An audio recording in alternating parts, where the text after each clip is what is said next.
Hello दोस्तों, स्वागत है आपका मेरे चैनल पर। मैं अविनाश सैनी। मैं आपको आज इस वीडियो में फोर्थ ग्रेड के जो स्क्रूटनी फॉर्म भरने हैं अपने को, उस स्क्रूटनी फॉर्म भरने से पहले आपको कुछ जो डॉक्यूमेंट आपको तैयार करवाने हैं, जिनके बिना आपका स्क्रूटनी फॉर्म भरने में नहीं आ सकता, उन डॉक्यूमेंट्स के बारे में आपको बताने वाला हूँ। आप देख सकते हो, सबसे पहला जो डॉक्यूमेंट है आपका, ये अटेस्टेशन फॉर्म है। 2 पेजों का है ये यहाँ पर आपको जो लेक्चरर है या कोई भी गजेटेड ऑफिसर है, उनके सील और साइन करवाने। इसमें जो नॉर्मली सारी डिटेल्स हैं, जैसे ऊपर आपका नाम है, नीचे उसका सर, जो भी आप सर नेम लगाते हो वो आ जाएगा। आपके रोल नंबर है, मेरिट नंबर आप खाली छोड़ सकते हो। आपका जो प्रेजेंट एड्रेस है वो होम एड्रेस। आप जो फोर्थ नंबर का जो एक कॉलम है उसको आप खाली छोड़ सकते हो। यदि आप पिछले 5 सालों में कहीं पर 8 साल से ज़्यादा निवास किए हो, जैसे आपने कोई बीएससी या कुछ और बाहर से करिए आपके घर से दूर, तो आप रूम रेंट से लेकर के कहीं पे रहे हो, तो आप इसे फिल कर सकते हो, वरना आप खाली छोड़ सकते हो, कोई दिक्कत नहीं है। इसके अलावा आपके फादर्स का डिटेल है, जिसमें आपके पिताजी का नाम, आपका जो पोस्टल एड्रेस है उनका वह, परमानेंट एड्रेस, प्रोफेशन क्या करते हैं वह, यदि कोई गवर्नमेंट सर्वेंट है तो उनका जो भी सर्विस है, डिजाइनेशन, ऑफिशियल एड्रेस है, सब आपको यहाँ पे भरना है। मेरी कंडीशन में फार्मर है तो ये मैंने खाली छोड़ दिया है। इसके अलावा 6 नंबर का जो कॉलम है उसमें आपको फादर, मदर, हस्बैंड, वाइफ ये दे रखे हैं, जिसमें फादर मदर पे आपको इंडियन पे टिक करना है। और यदि आप मैरिड हो तो हस्बैंड वाइफ आपके सिचुएशन के हिसाब से आप क्लिक कर सकते हो। जैसे मेरी कंडीशन में मैंने वाइफ पे टिक किया हुआ है, और यदि आप अनमेरिड हो तो आप यहाँ पे खाली छोड़ सकते हो। इसके अलावा आपका नेक्स्ट कॉलम है place of birth with name of district and state. Husband wife का है, यदि आप मैरिड हो तो आपको ये भरने में आएगा, नहीं तो आप इसे अनमेरिड हो तो आप खाली छोड़ सकते हो।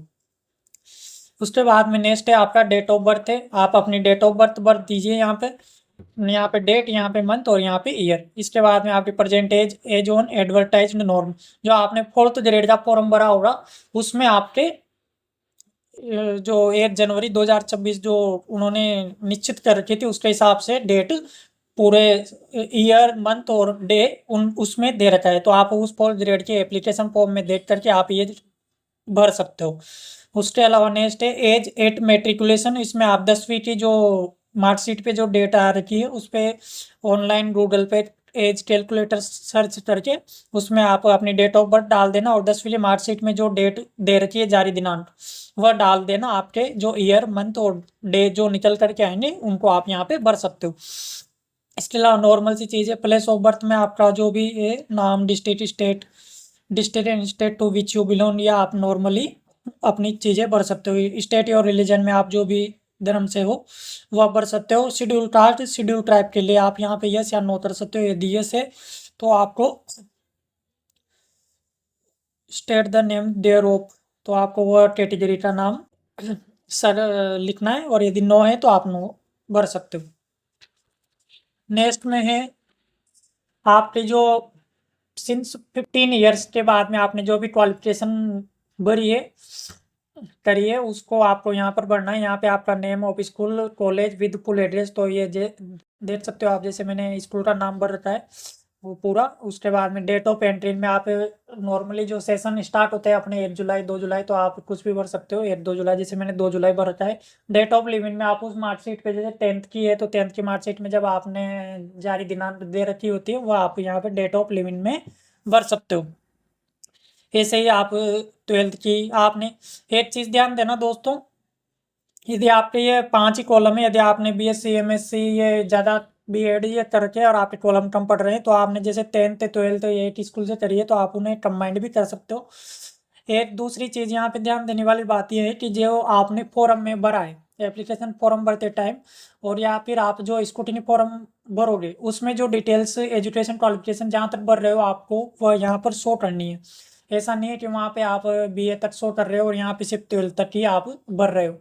ठीक है दोस्तों, तो आपको सेम क्वालिफिकेशन तक यहाँ पे फिल करना है। बाकी ये 11 और 12th वाला जो है वह ये 11 वाला तो कोई आप एम्प्लॉय हो पहले से हैं तो उसके लिए है, और जो 12th वाला है तो आपके ऊपर कोई केस है या कोई आप मतलब पहले मुकदमा है तो उसकी आप डिटेल दे सकते हो।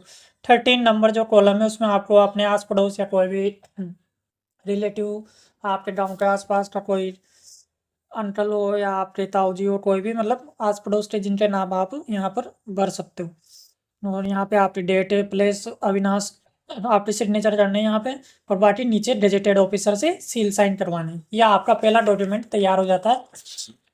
इसके बाद में आपके जो ये स्टाम्प पेपर बनने वाले हैं दोस्तों, तो नॉर्मली दो ही स्टाम्प पेपर बनेंगे।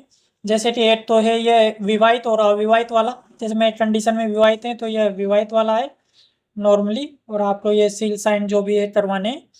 पहला डॉक्यूमेंट तो ये हो जाएगा। इसमें ये आपके दहेज से संबंधित जो भी घोषणा पत्र है वह सब इसी में इंक्लूड है, आपको और कुछ नहीं करवाना।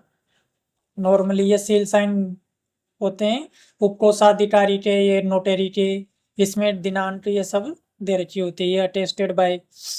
ठीक है दोस्तों, इसके अलावा अगला जो वो भी स्टाम्प पेपर ही है, ये सामान्य घोषणा पत्र वाला है। इसमें ही सारी चीज़ें आ जाती है, जैसे मैं राजस्थान कर्मचारी पे शैक्षणिक योग्यता पूरी करता हूँ, धोखाधड़ी वाला से सही है। ये देखिए आप 5वें नंबर पे, मेरे द्वारा प्रस्तुत किया गया कोई भी दस्तावेज किसी प्रकार से जाली नकली पाया जाता है और तथा अथवा मेरे द्वारा उक्त घोषणा पूर्ण अथवा आंशिक असत्य पाई जाती है, तो ऐसी स्थिति मुझे पूर्ण रूप से ज्ञात है कि मेरी अभ्यर्थता पात्रता चयन तुरंत प्रभाव से निरस्त कर उसी समय मुझे राष्ट्रीय सेवा से पता।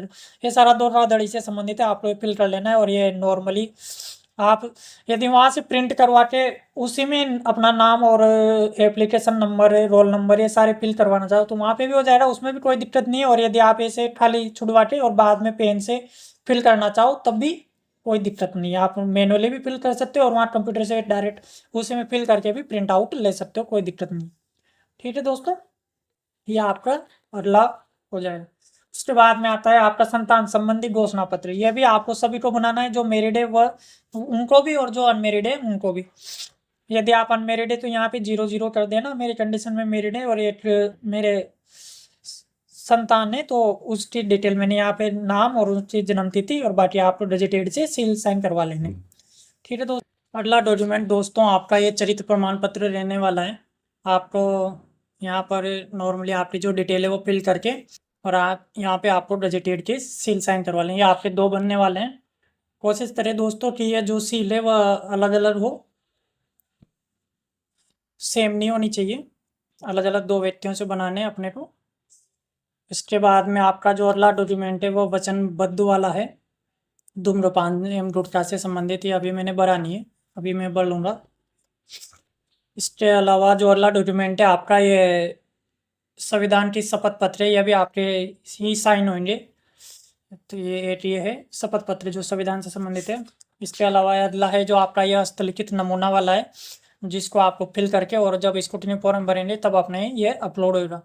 इसके अलावा दो आपको जब ऑफलाइन डीवीडी टाइम पे जो खाली भी साथ में लेके चलना है, हो सकता है कि वो उनके सामने वहीं पर भरवाएं, तो अपने को कोई रिस्क नहीं लेनी है दोस्तों। वैसे में जब ऑफलाइन डीवी होगा तब मैं आपके लिए एक अलग से वीडियो बना दूंगा कि कौन कौन से अपने डॉक्यूमेंट अपने को साथ में लेके चलने हैं। अगला जो डॉक्यूमेंट रहने वाला है दोस्तों ये आपका विकल्प पत्र रहने वाला है, जिससे ये अपने को सभी को बनाना है, जो मतलब टीएसपी से है और नॉन टीएसपी से है उनको भी बनाना है। हो सकता है वो वहाँ पे मान ले तो फिर दिक्कत हो सकती है दोस्तों, इसलिए अपने को इसकी भी 2 कॉपियाँ करके दोनों सेट्स में लगवानी है।